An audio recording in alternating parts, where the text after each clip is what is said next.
está determinado aos crentes que frutifiquem como um ramo da videira ou oliveira.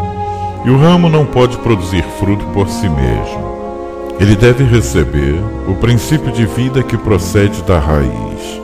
Assim se dá com o princípio de vida espiritual dos crentes em relação a Jesus Cristo.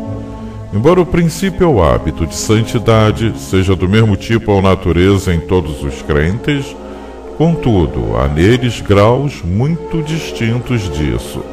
Em alguns é mais forte, vivo, vigoroso e florescente. Em outros, mais fraco, indolente e inativo.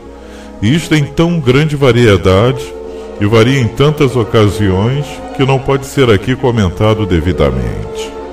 Este hábito ou princípio operante de santidade não é adquirido por qualquer ato de dever ou obediência. Contudo é, de certo modo, preservado pelo cumprimento do dever em obediência e é preservado, aumentado, fortalecido e melhorado desta maneira, porque Deus designou que deveríamos viver no exercício disso.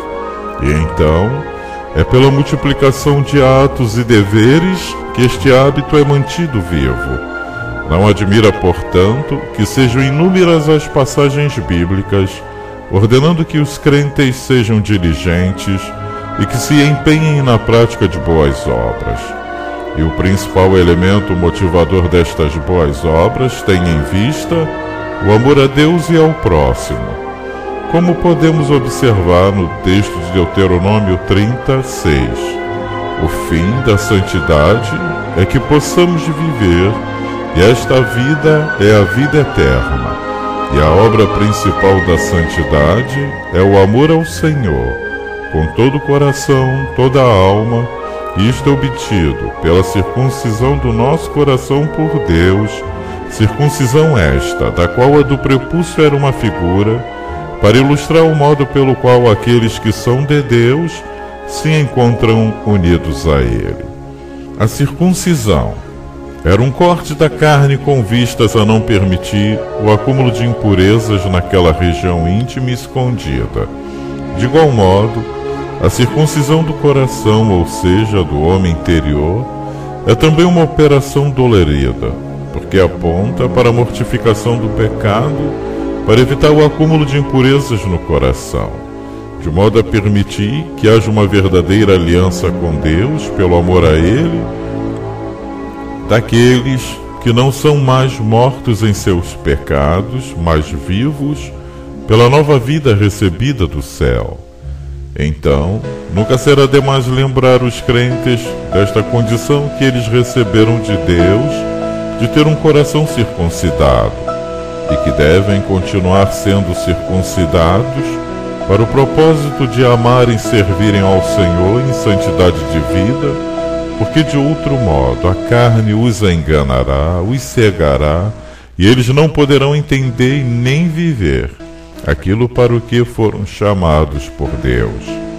É aqui que entendemos a razão de o Espírito Santo levantar ministros da palavra de Deus na igreja, e entre estes mestres, para não somente manterem a verdade entre os crentes, como para ensiná-la a eles.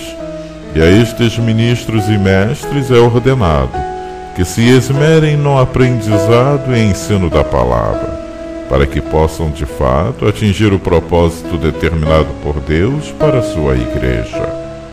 A verdade deve ser preservada e guardada como um bom tesouro, e deve ser transmitida a pessoas idôneas e fiéis no curso da história da igreja.